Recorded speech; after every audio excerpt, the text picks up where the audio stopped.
이 말씀의 진리를 깨닫게 해주시고 또 밝히 알도록 도와주실 줄 믿습니다. 이제 오늘부터 요한계시록 강의를 시작합니다. 오늘은 첫 번째 시간인데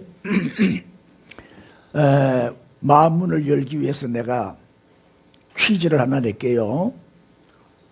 너무 금술이 좋은 닭 부부가 있었어요. 닭 부부. 너무너무 사이가 좋은 닭 부부가 살았는데 하루는 이 수탉이 암탉을 막 쪼아대는 거야. 그렇게 괴롭히고 힘들게 하는 거야. 너무너무 사이가 좋았는데 갑자기 사이가 나빠졌어요. 이유가 뭘까요? 이 암탉이 계란을 안 낳고 오리알을 낳았는 기로. 재밌어요? 자, 이 조크를 알아듣는 사람은 내 설교를 다 알아들을 수 있어요. 자, 오늘의 본문은 1장 1절입니다. 사실 1장 1절이 제일 중요한 말씀이에요. 요한계시록에서. 자, 오늘 1장 1절. 제 천국 그림을 제미나이 AI한테 물어가지고 좀 그려주라 했더니 이래 그려주더라고. 천국의 모습을 AI가 그린 겁니다. 자, 본문 읽어봅시다. 시작. 예수 그리스도의 계시라. 이는 하나님이 그에게 주사 반드시 속히 일어날 일들을 그 종들에게 보이시려고 그의 천사를 그 종 요한에게 보내어 알게 하신 것이라. 아멘. 왜 한국 교회가 요한계시록을 안 가르치느냐? 왜 요한계시록은 교인들도 안 읽어요? 그냥 덮여진 책, 닫혀진 책, 신비한 책으로 여겨지고 요한계시록은 잘 안 읽어. 또 교회에서도 잘 설교도 안 하고. 그러니까 이단들이 이걸 사용하는 거예요. 이단들이 이걸 이용해가지고 이단을 만들어요. 그래서 우리 정확하게 바르게 이 요한계시록 공부를 하겠습니다. 먼저 요한계시록에 대한 오해를 말씀드리면, 첫째, 가장 어려운 성경이다. 그래서 사람들이 안 읽으려고 해요. 이해가 잘 안 되니까, 너무 어려우니까. 안 그래요? 아주 쉬워요. 이제 제 설교를 들으면 요한계시록이 확 열릴 거예요. 아멘 한 사람만 그런 은혜를 받을지어다. 그래도 아멘 안 하네. 크게 합시다. 아멘. 금방 한 사람 빼고.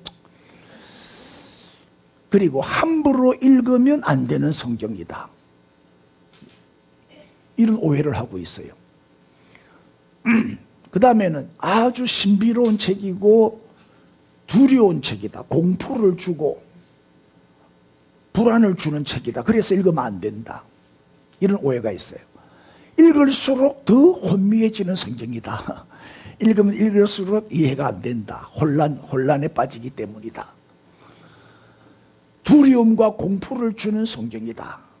이 종말에 대한 이제 말씀이니까 우리에게 늘 공포, 두려움, 무서움을 주는 책이기 때문에 대부분의 사람들이 안 읽어요. 또 목사님들도 너무 어려우니까. 칼빈도 요한계시록을 읽다가 두 손 두 발 다 들고 창세기부터 유다서까지는 주석을 했는데 요한계시록은 주석을 못했어요. 너무 어려워가지고 와, 나 이거 못하겠다. 두 손 두 발 다 들은 성경이 요한계시록이. 그 정도로 많은 학자들도 잘 안 다루려고 해요.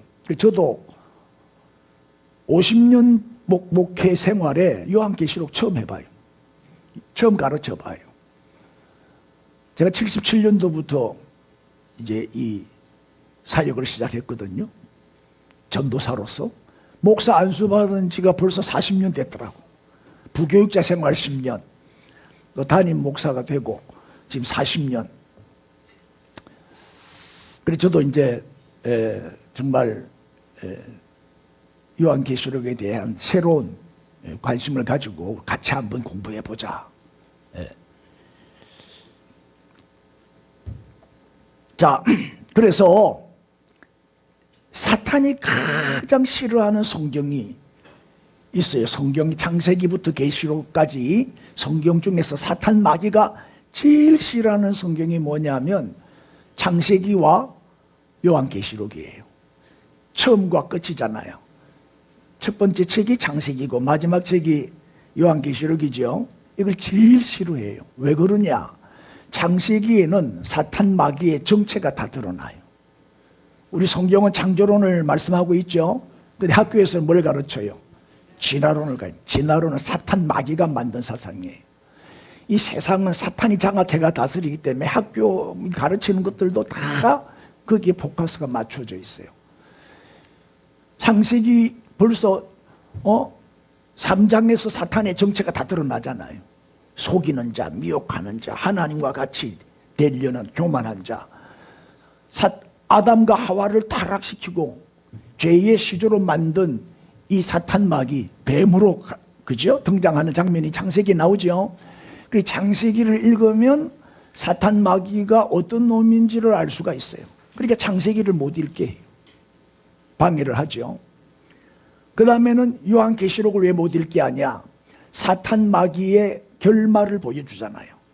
지금은 사탄 마귀가 이기는 것처럼 보이지만은 끝에 가면 어떻게 된다? 사탄은 반드시 멸망한다. 사탄 마귀의 종말을 보여주는 책이 요한계시록이죠.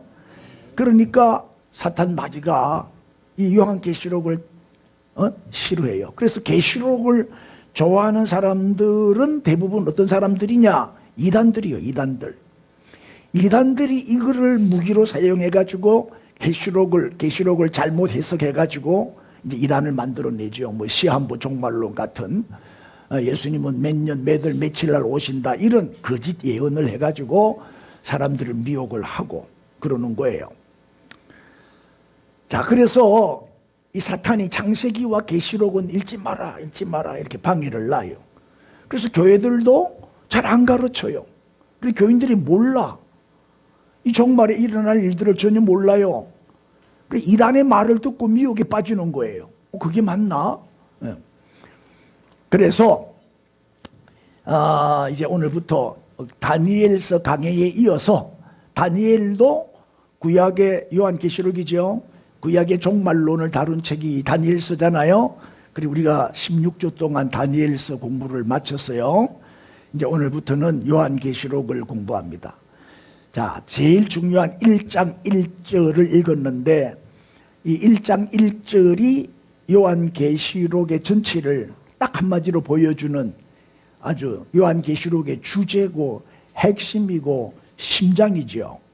요한계시록의 성격이 무엇인지를 이렇게 말씀하고 있어요. 그리고 오늘 좀 서론적인 말씀을 첫 시간이니까 서론적인 얘기를 좀 하겠습니다. 그리고 사복음서와 요한계시록의 관계가 어떠하냐, 또 이것도 잠깐 짚고 넘어가죠. 사복음서가 뭐죠? 마태, 마가, 누가, 요한 복음이잖아요. 근데 이 사복음서는 예수님의 초림에 포커스를 맞추고 있어요. 성육신하신 예수님을 다루고 있죠. 공생의 3년의 공생의 생활, 예수님의 어린 시절부터 공생의, 그러니까 예수님의 십자가 고난과 죽음과 부활까지를 다루고 있어요. 근데 요한계시록은 뭘 다루고 있어요? 어디에 초점을 맞추고 있어요? 예수님의 재림에다가 초점을 맞추고 있어요. 그래서 요한계시록을 뭐라고 말하냐? 오복음서라고 그래요. 오복음서. 그래서 사복음서와 요한계시록을 합치면 사복음서가 아니라 오복음서가 되는 거예요. 요한계시록은요, 처음부터 끝까지 온통 예수 얘기만 하고 있어요.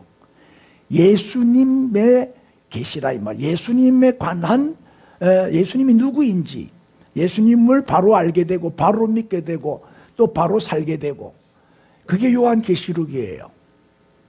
자, 그러면 이제 본문 1장 1절 한 번 더 보겠습니다. 예수 그리스도의 뭐라고요? 계시라. 사도 요한의 계시가 아니에요. 누구의 계시라고요? 예수 그리스도의 계시라 그랬어요. 예? 예수님이 우리에게 주신 계시. 예? 계시가 뭐예요? 계시가 커튼을 딱 닫아놓으면 바깥이 하나도 안 보이잖아요. 근데 커튼을 열면 조금 보이고 다 열면 다 보이죠. 이게 계시예요. 계시는 드러내서 보여준다, 그런 뜻이죠. 커튼을 열어서 보여주는 게 계시란 말이에요. 그리고 예수님이 우리에게 주신 계시, 그렇게 계시의 권원이 누구다? 예수 그리스도다. 또 예수 그리스도가 바로 뭐가 된다? 계시의 중심이 되시는 거예요. 뭘 열어서 보여줘요? 예수 그리스도가 누구인지를 보여준다 이 말이에요. 예? 그러니까 사도 요한에 의해서 기록은 되었지만, 기록자는 사도 요한이지만 모든 내용은 누구에 관한? 예수 그리스도에 관한 메시지고 계시다. 예수가 누구인가를 보여주는 책이 요한계시록이다 그 말이에요. 그러니까 요한계시록의 주제가 예수 그리스도다. 이해되죠? 그 다음에 또 보세요. 1장 3절에 읽어주세요. 시작. 이 예언의 말씀을 읽는 자와 듣는 자와 그 가운데 기록한 것을 지키는 자는 복이 있나니 때가 가까움이라. 여기 예언이라. 예언. 계시록의 초점이, 잘 봐요, 계시록의 초점은 예언이 아니라 예수님이에요. 예수님. 물론 이제 요한계시록에 보면 7년 대환란을 비롯한 종말의 사건을 다루고는 있지만은 그게 초점이 아니에요. 초점은 예수 그리스도예요. 예수 그리스도. 자, 요게 예언이라는 한자인데 요거는 미리의 말씀언이에요. 이 예언은 뭐예요? 앞으로 다가올 일을 미리 알거나 짐작해서 말하는 것이 예언이죠. 그래 주로 보면 점쟁이들이 예언을 해요. 너는 이렇게 될 것이다, 저렇게 될 것이다, 동쪽으로 이사를 가라, 서쪽에서 장사를 해라, 이런 것까지 다 가르쳐줘요. 이게 예언이야. 무당들이 예언해 주지, 점쟁이들이. 성경은 그런 예언 안 해요. 잘 봐요. 오늘 저 본문이 말하는 예언은 저 예자를 안 써요. 한자가 달라요. 잘 봐요. 이거예요. 맡길 예 말씀언이에요. 맡길 예 말씀언. 이 예자는 다르죠. 미리 예와 맡길 예는 한자가 다릅니다. 요 예는 뭐냐면 우리가 예금한다 할 때 저 예자를 쓰는 거예요. 은행에다가 돈을 맡기는 거, 그게 예금이죠. 그때 쓰는 단어가 예자란 말이에요. 예금할 때 예. 그러니까 성경의 예언은 위에가 아니고 밑에 예언이란 말이에요. 하나님으로부터 신탁을 받은 사람이, 다시 말해 하나님께로부터 말씀을 받은 사람이 그 말씀을 직접 계시된 그 진리의 말씀을 사람들에게 전달하는 거예요. 하나님께로부터 말씀을 받아가지고 그 말씀을 전달하는 거예요. 그러니까 뭐예요? 설교지. 이해가 됐어요? 그래서 나는 뭐다? 하나님의 뜻을 여러분에게 가르쳐서 설명하고 전달하는 사람이니까, 설교하는 사람이니까 뭐예요? 예언자지. 이해가 됐어요? 좀 알았으면 아멘 좀 해보이소. 알아들었죠? 그러니까 성경이 말하는 예언은 미래를 막 네가 앞으로 어떻게 될 것이다, 니네 몇 살까지 살 것이다, 이런 예언이 아니라니까요. 하나님의 메시지를, 하나님의 말씀을 전달하는 거예요. 내 말을 하면 설교 아니에요. 하나님의 말씀을 전하는 게 설교지. 내 생각, 내 지식, 내 경험을 얘기하는 게 아니라니까요. 오직 하나님의 말씀을 풀어서 쉽게 우리에게 계시된 이 말씀을 여러분들이 알아듣도록 쉽게 설명해서 전달하는 사람이란 말이에요. 그러니까 예언이지 그게. 그러니까 목사님은 참 중요한 사람이지요. 자, 이제 예언이 뭔지 확실히 이해가 됐죠? 넘어갑니다. 요한복음 5장 39절입니다. 읽으세요. 시작. 너희가 성경에서 영생을 얻는 줄 생각하고 성경을 연구하거니와 이 성경이 곧 내게 대하여 증언하는 것이니라. 자, 이 성경은 내게 대하여, 내가 누군데요? 예수님이잖아요. 그러니까 모든 성경은 누구를 증거하고 있다? 예수 그리스도를 증거하고 있는 하나님의 말씀이다. 구약 성경은 오실 메시아, 신약 성경은 오신 메시아, 요한계시록은 다시 오실 메시아, 예수 그리스도 메시아를, 다시 말하면 예수 그리스도를 증거하는 책이다. 그리고 계시록도 온통 누구 얘기다? 예수 얘기다. 예수 그리스도의 계시라 그랬죠, 분명히. 그러니까 우리가 요한계시록을 공부하는 목적은, 잘 들어요, 예수님이 언제 재림하시는가, 종말은 어떻게 되는가, 그게 아니라니까요. 잘 들어요. 요한계시록을 공부하는 목적은 우리의 유일한 구원자요, 우리의 주님이신 예수 그리스도를 바로 알기 위해서, 이 예수 그리스도를 바로 믿고 바로 살기 위해서 이 예수 그리스도를 우리가 확실하게, 이 계시니까, 보여주시니까 보고 예수님을 바로 알기 위해서 우리가 요한계시록을 공부하는 거예요. 예수 그리스도가 바로 계시의 원천이 되시고 계시의 중심이 되시기 때문에. 자, 그래서 이제 1장부터 22장까지 내용이 어떻게 되어 있는지 간단한 개요를 설명할게요. 먼저 1장 읽어보세요. 시작. 죽음에서 부활하셔서 지금도 살아계시는 예수 그리스도를 말하고 있어요. 1장은 부활하신 예수, 지금도 살아계신 예수, 그거를 우리에게 보여주는 내용이 계시록 1장이에요. 1장 18절을 한번 봅시다. 하나님, 아까 읽었죠? 이 예언의 말씀을 어떻게 하는 자가 복이 있다고? 읽는 자, 듣는 자, 지키는 자가 복이 있다 그랬잖아요. 그러니까 여러분이 소리를 내서 성경을 읽는 것만으로도 복이 돼요. 크게 읽으세요. 시작. 곧 살아있는 자라 내가 전에 죽었은도라 볼지어다 이제 세세토록 살아있어 사망과 음부의 열쇠를 내가 가졌다. 예수님이 직접 하신 말씀이지요. 나는 전에 죽었지만 부활했다. 부활한 다음에 지금까지 세세토록 영원토록 나는 살아있다. 그리고 사망과 음부의 열쇠, 천국 열쇠뿐만 아니라 지옥 열쇠까지 갖고 있다. 그러니까 천국으로 보내시는 이도 예수님이고 지옥 멸망으로 던져 넣으시는 이도 예수님이고 열쇠를 갖고 권세를 갖고 계신 분이죠. 부활하신 예수님의 모습을 보세요. 자, 예수님은 이렇게 부활하셔서 지금도 살아계시고 우리와 함께 하시는 줄을 믿습니다. 여기 오른손에 보면은 이게 뭐 보입니까? 이게 뭔지 아세요? 이게 뭔지 알아요? 뭘 들고 있잖아요, 오른손에. 에? 이제 보여드릴게요. 자, 그 다음에 이제 2장,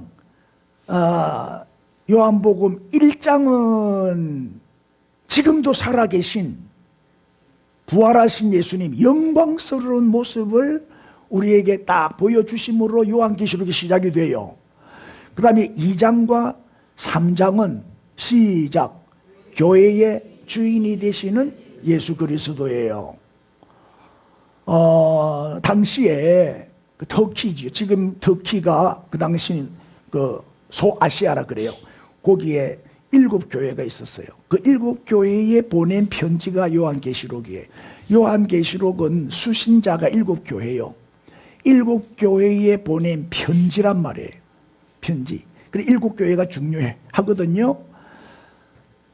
제일 첫 번째 나오는 교회가 에베소 교회죠. 그 에베소 교회의 사자, 에베소 교회의 사역자, 에베소 교회의 지도자, 요즘 말하면 에베소 교회의 목사에게, 목회자에게 편지하라. 오른손에 있는 뭘 잡고? 7뼈를 붙잡고 그 다음에 7 금초대 사이를 그니시는 이가 이르시되, 요게 이제 똑같이 7교회 모두에게 다 이렇게 말씀하셔요. 7교회를 보여드릴게요. 뭐가 7교회냐? 요한이, 사도 요한이 밤모섬에 유배를 가가지고 거기서 하나님이 천국을 보여주셔가지고 천국의 커튼을 쫙 열었어. 다 보여주신 거 아닙니다. 일부분만 보여주신 거예요. 다 보여주면 교만해지기 때문에 그를 보고 천국 기록한 거예요. 그게 요한계시록인데 이 순서를 잘 보시면 반모섬에서 제일 가까운 교회가 무슨 교회예요? 에베소 교회죠. 이게 안 보입니까? 에베소 교회.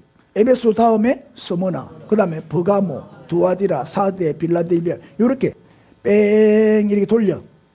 그죠? 차례대로. 이게 무슨 순서가 뭐 순서가 틀이 정해진 게 아니고 그냥 순서대로 에서, 버두, 사빌라 7교회예요. 반모섬에서 출발해갖고 뺑 그래 순서대로 적어놓은 거예요. 이 7교회입니다. 요 7교회에 보낸 편지인데 이 메시지를 주시는 분이 누구라고요? 예수님이죠. 예수님. 그럼 7별은 뭐냐? 7별은 사자라 그러죠. 7사자, 교회의 지도자를 말해요. 그럼 7금초대는 뭐냐? 그게 7교회예요. 7교회. 근데 그 7교회 촛대 사이를 거니신다 그랬죠? 이 말은 뭐예요? 직접 주관하신다. 교회를 주관하신다. 교회를 살피시고 교회를 보호하시고 또 교회를 돌보시고 주관하시는 주인이시다. 교회의 주인은 누구시다? 예수님이라 이 말이에요. 교회의 주인 되시는 예수 그리스도를 보여주는 내용이 2장과 3장이고 7교회가 나오고 7교회에 보낸 편지들이 나와요. 그게 2장 3장의 내용입니다. 가라사대 그게 꼭 나와요. 모든 7교회에 다 가라사대, 이르시대 이렇게 나온단 말이에요.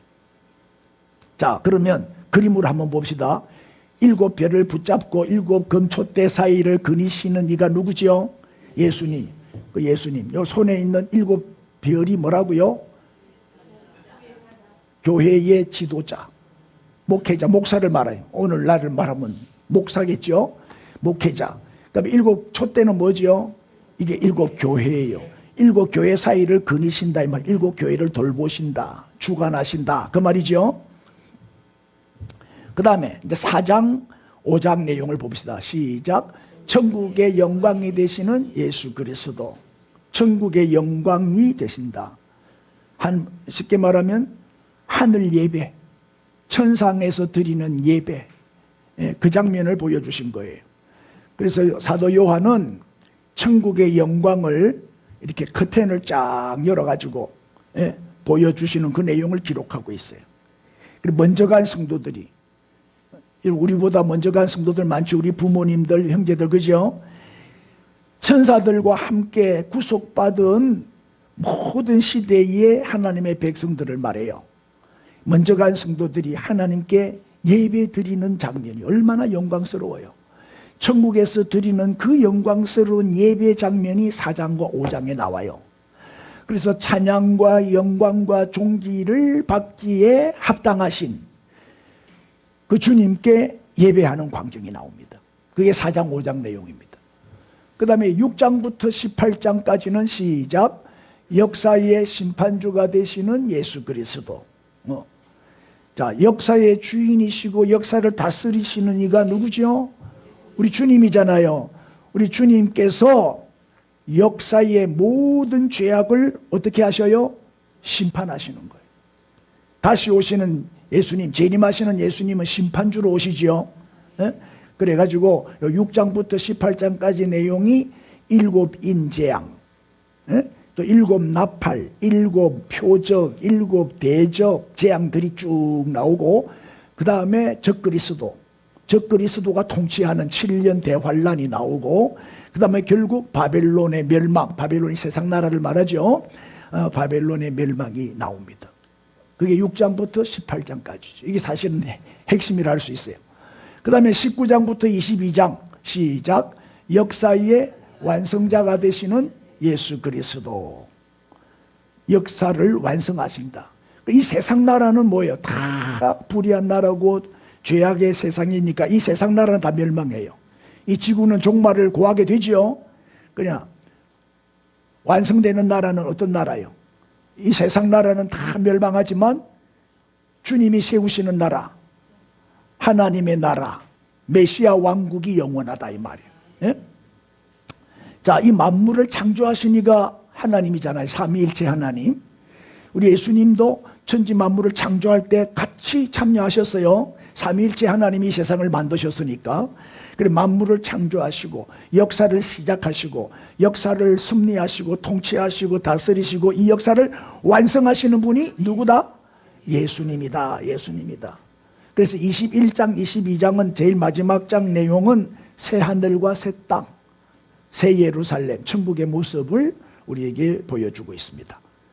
그래서 1장부터 22장까지 내용을 보니까 뭐요? 결론이 요한계시록의 주제는 누구다? 예수. 전부 예수 그리스도에 관한 얘기잖아요. 할렐루야. 요한계시록의 주제는 그리스도다. 예수 그리스도의 계시라. 자, 계시는 뭐라고요? 커튼을 제낀다. 또 뚜껑을 연다. 드러내서 보여준다. 이런 뜻이잖아요. 그래서 계시록은 주님을 사랑하는 모든 그리스도인들, 모든 하나님의 백성들에게 누구를 보여주기 위해서? 예수 그리스도를 드러내서 보여주기 위해서 기록된 책이다. 그게 요한계시록입니다. 그런데 우리가 다니엘서 공부할 때 하나님이 잠깐 동안 자신의 메시지를 숨기신 적이 있었죠. 기억나요? 다니엘 12장 4절 시작. 다니엘아 마지막 때까지 이 말을 간수하고 이 글을 봉함하라. 많은 사람이 빨리 왕래하며 지식이 더하리라. 자, 마지막 때까지 이 글을 봉함하라 그랬어요. 절대 개봉하지 마라. 딱 봉함하고 간직해라. 그 마지막 때가 언젠데, 마지막 때 많은 사람들이 빨리 왕래하고 막 교통이 발달하고 막 비행기 제트기 시대가 오고 막 이렇게 교통이 발달하고 지식이 더해지면 AI 시대가 되고 로봇 시대가 되고 이제 로봇으로 사람을 대체한다 하잖아요. 좀 있으면 이제 로봇이 사람을 통치하고 다스리는 이상한 나라가 될 수도 있어요. 우리보다 로봇이 훨씬 뛰어나니까 로봇이 우리를 지배하는 그런 시대가 올 수도 있겠죠. 왜 반응이 없어? 그런 시대가 오기 전에 주님 오시겠죠. 이제 지식이 이제 하나님의 수준에까지 이른 거야. 막 뭐요?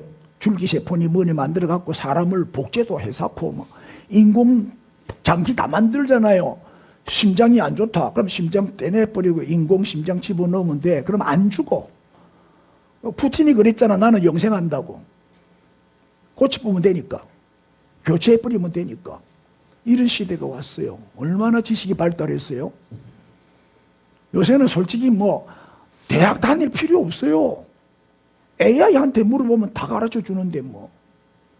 더 교수보다도 AI가 더 정확하게 가르쳐 줘요. 별로 동의를 안 하네.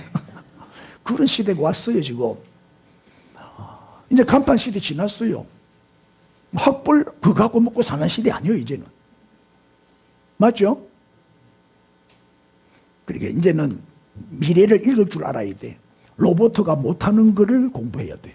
로봇가 못하는 거를 공부해가지고 뭐 자격증을 딴다든지 기술을 익힌다든지 해서 취직을 하고, 로봇 다루는 거, 로봇을 내가 다룰 줄 알아야 될 거 아니에요. 그래서 컴퓨터, AI 쪽에 공부를 많이 해야 돼요. 로봇을 줘도, 여러분 만약에 내가 로봇을 여러분에게 선물하면 다룰 수 있어요?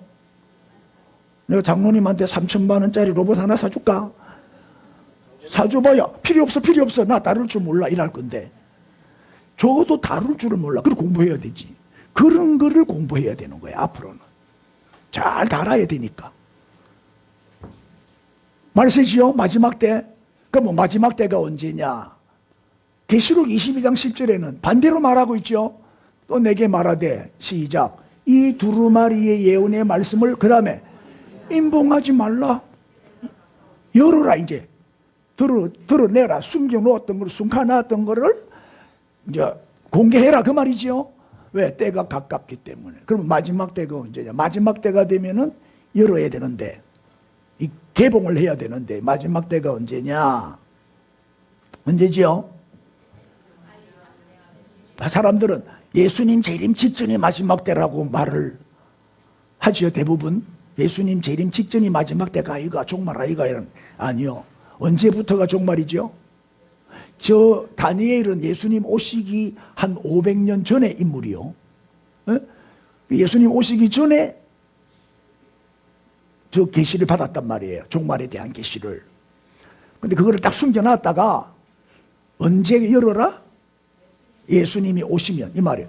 예수님의 초림부터 재림까지가 종말이에요. 언제부터가 마지막이냐? 예수님 초림부터 재림까지. 지금 우리는 마지막 때 이 종말을 살고 있는 거예요. 그 중에서도 말세 지말을 지금 살고 있는 거죠. 예수님이 이 땅에 오신 때부터 마지막이 시작이 됐다. 그러니까 이제 임봉해야 되겠죠. 때가 가까우니라. 그런데 이 계시록은 특정한 사람들만 독점하는 책이 아니에요. 지금 한국 교회가 요한계시록만 안 해요. 안 읽어요. 다른 건 다 읽는데. 다른 건 다 가르치는데 요한계시록만 안 가르쳐. 그러니까 이단들의 전유물이 돼버린 거예요. 이단들이 요한계시록을 잘 이렇게 악용을 해가지고, 이용을 해가지고 교주가 만들어지고 이단이 만들어지는 거예요. 이단들만 읽는 책처럼 이상하게 오해를 하게 된 거지. 요한계시록은 하나님을 정말 사랑하고 예수 그리스도를 믿는 모든 그리스도인들에게 선포된, 계시된 하나님의 말씀이다. 예수 그리스도의 계시다 이 말이에요. 우리는 꼭 공부해야 되겠죠? 꼭 알아야 되겠죠? 예수님이 누구인가를 알려주는 책인데 공부해야 될 거 아니에요. 자, 이제 개요를 조금 정리해 보겠습니다. 기록자는 누구라고요? 사도 요한. 수신자는 누구라고요? 7교회에 보낸 편지다 그랬죠? 기록 시기는 언제냐면 주후 95년에서 96년경으로 봅니다. 이때가 사도 요한도 나이가 90이 넘었을 거예요. 기록 장소는 어디? 밤모섬에 유배를 가가지고 밤모섬에서 기록을 했어요. 이 밤모섬에 유배를 보낸 사람이 그 악랄한 로마 황제 도미티안이라고도 해요. 요 시대 배경이 이 요한계시록을 기록한 그 시대가 어떤 시대였냐? 도미티아누스 황제의 박해식이었어요. 자, 어떻게 생긴 사람이냐? 사진은 없고 이렇게 만들어 놓은 게 있어요. 이걸 돌로 만들었으니까 석상이라 하나? 도미티아누스인데 11대 로마의 11대 황제예요. 이 사람이 이제 원로원에 그 당시에 원로원의 사람들이 어마어마한 부자였어요. 경제가 너무 어려워가지고 경제를 살리기 위해서 원로원들의 재산을 다 강탈을 해버려요. 그리고 원로원하고 사이가 안 좋아져요. 그리고 공포 정치를 해요. 그리고 말 안 들으면 다 죽여요. 15년 동안 철권 통치를 하죠. 완전 독재를 해요. 그리고 이제 한번 보세요. 가장 기독교 핍박이 심했던 최악의 황제예요. 네로의 핍박은 아무것도 아니에요. 이 도미티안의 핍박이 더 심했어요. 도시마다 신전을 세워요. 이제 에베소도 가면 아데미 여신이여 이러면서 어마어마한 신전을 지어놓고 온 도시 사람들로 하여금 우상숭배하게 만드는 거예요. 도시마다 신전을 지어놓고 신을 섬기게, 우상을 섬기게 만들었어요. 그러니까 또 자신을 신격화해. 내가 이제부터는 신이다. 내가 하나님이다. 나를 섬겨라. 그리고 자기 이름을 바꿔버려요. 뭐라고 바꾸냐? 도미누스 앳 데우스. 도미누스는 주, 앳는 엔더, 그리고 데우스는 하나님. 나의 주, 나의 하나님. 내가 바로 주님이고 하나님이다. 그래 이제 성경에도 그런 표현이 많이 나오죠. 나의 주, 나의 하나님. 이런 표현 많이 나오죠.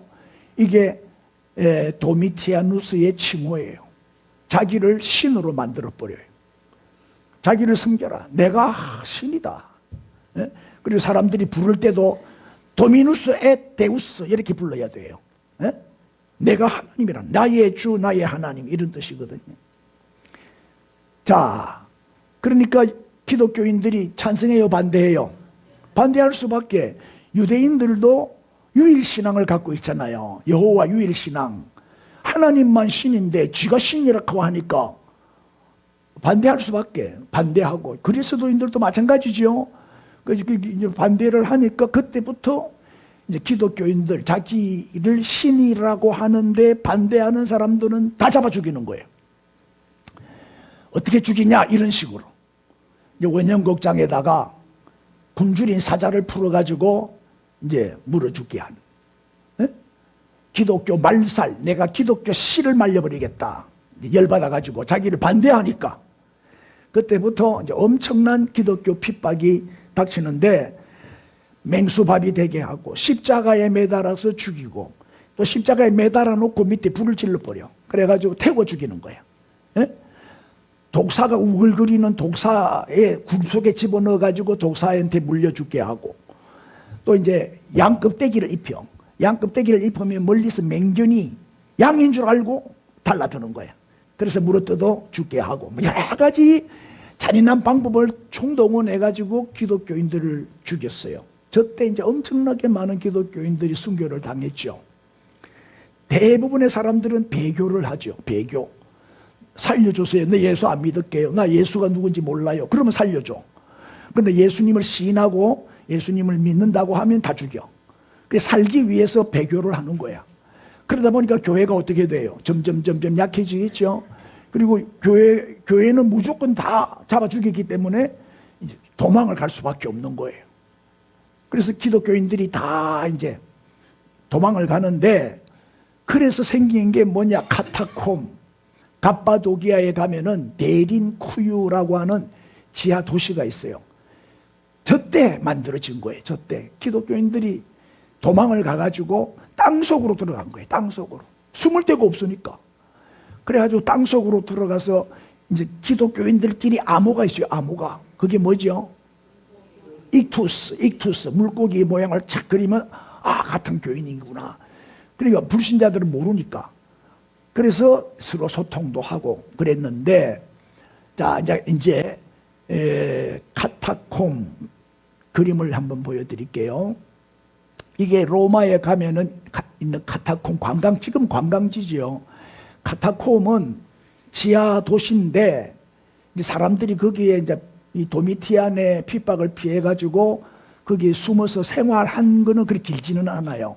살다 보니까 어떻게 돼요? 땅속에 숨어 살다 보니까. 자, 보여드릴까요? 이렇게 땅속에 도시를 만들어 놓고 살았는데 살다 보면 이제 죽잖아요. 나이가 들고 병들면 땅속에 있으니까 또 병도 잘 걸리겠죠. 습기도 많고 하니까. 그러면 빨리 죽으면 어떻게 하느냐? 저렇게 벽에 구멍을 내가지고 저기에 이제 시신을 넣는 거예요. 저기 무덤이에요, 무덤. 청청이 저게 다 시신 무덤이라.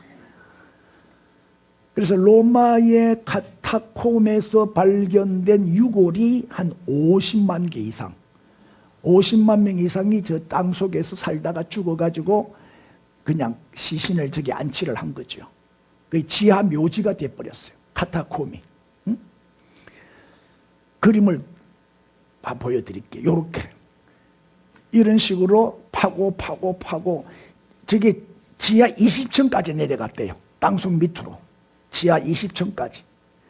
그리고 이 카타콤의 저런 방이 1200개. 그렇게 만들어 놓고 저서 숨어서 저기서 살았던 거예요. 너무 박해가 심하니까. 잡히면 죽으니까. 그래서 저 땅속에 들어가서. 근데 저 독에 흙이 아주 보드러워가 손으로 팠대. 손으로. 그때는 장비도 없고 뭐 괭이도 없고 호미가 있었으면 그때 삼강기계가 있었으면 호미를 갖다 줬으면 될 텐데 그때는 뭐 호미도 없고 손으로 막 나무 같은 거 갖고 끌어가 그래 만든. 얼마나 생애에 대한 애착이 강했으면 그죠? 살기 위해서 저렇게 땅속으로 들어가서 지하 도시를 만들어 놓고 살았다. 예? 그 다음에 이제 성지순례, 터키의 성지순례를 가면은 갑바도기아라고 하는 곳을 가게 돼요. 그 갑바도기아 저도 이제 옛날에 갔다 왔는데 이게 이제 갑바도기아예요. 저기 보면은 이제 뭐 암석 바위들이 있는데 구멍이 나가 있죠. 저기 구멍을 내가지고 저 속에 들어가서 살았던 거예요. 저까지 도망을 가고 갑바도기아까지 도망을 가서 기독교인들이 저 안에다가 예배당도 지어놓고, 저 큰 데는 예배당이에요. 주일마다 거기서 모여서 예배드려. 가보니까 막 그림도 많이 붙어 있고, 예수님 뭐 그림 뭐 이런 그런 것도 있고, 흔적들이 많이 있어요. 예배 드린 흔적들이. 그리고 이제 죽으면 또 저기 안에다가 또 바로 묻어요. 예. 저게 바로 이제 갑바도기아. 저걸 괴레메라 그래요. 괴레메라는 거는 동굴교회, 암굴교회를 괴레메라 그래요. 저기서 이제 모여서 예배를 드린 거예요. 요런 멋진 바위도 있어요. 또 버섯처럼 생겼죠? 예. 예, 저런 바위들 멋진 게 많고, 저 자세히 보면 저 걸어가는 사람이 나라는 게, 저기 보면 내가 걸어가고 있죠? 잘 안 보이지? 이런 어마어마한 큰 바위들도 많아요. 이런 바위들은 뭐 저 작은 바위, 큰 바위, 다양하게 많아요. 요새는 요게 이제 에드블룬을 띄워가지고 관광지로 만들어 놨더라고. 여러분, 우리 교회 달력 다 받으셨죠? 교회 달력 3월 달에 보면은 여기에 대한 내용이 나와요. 그리고 자, 땅 속에 도시를 만들어 놨어요. 여기 갑바도기아에. 바로 이 데린쿠유라고 하는 지하 도시예요. 이런 식으로. 지금 관광지로 개발해가 절로 내려가서 구경할 수 있도록 만들어 놨어요. 몇 장면 더 보여드릴게요. 요렇게. 이게 데린쿠유 지하 도시예요. 누구의 핍박을 피해가지고? 도미티아누스가 자기를 우상화하고 신격화하고 황제 숭배, 일본의 천황 숭배 시키듯이, 신사 참배 시키듯이 말이에요. 그런 핍박을 가하니까 믿음을 지키기 위해서 대부분의 믿음 약한 사람은 배교하고 교회를 떠나고, 정말 신앙 좋은 사람들은 끝까지 믿음을 지키기 위해서 이런 데에 와서 이렇게 고생을 하면서 살았어요. 이 정도였어요. 이런 배경에서 요한계시록이 기록된 거예요. 그래서 사도 요한도 기름 가마 속에 넣었는데 안 죽는 거예요. 분명히 기름 가마 속에 넣었으면은 후라이드 치킨이 돼서 나와야 되는데 안 죽는 거야. 그래, 할 수 없이 안 죽으니까 밤모습으로 유배를 보내라. 그래서 유배를 간 거예요. 거기서 90몇 살까지, 근 100살 가까이 살면서 거기서 기록한 게 요한계시록이다. 그러니까 초대교회들은 요 당시는 말로도 표현할 수 없고 글로도 표현할 수 없는 그런 박해와 시련을 당하고 있었던 그 시기에 기록된 책이 요한계시록이에요.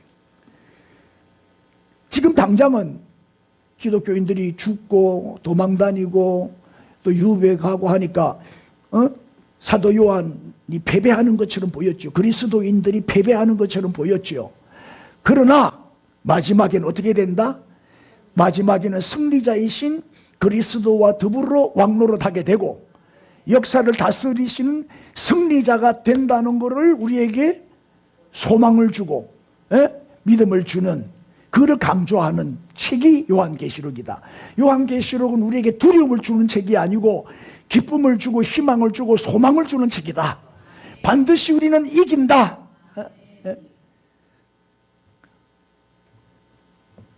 그래서 요한계시록에 가장 중요한 단어가 뭐냐 한번 봅시다. 몇 줄만.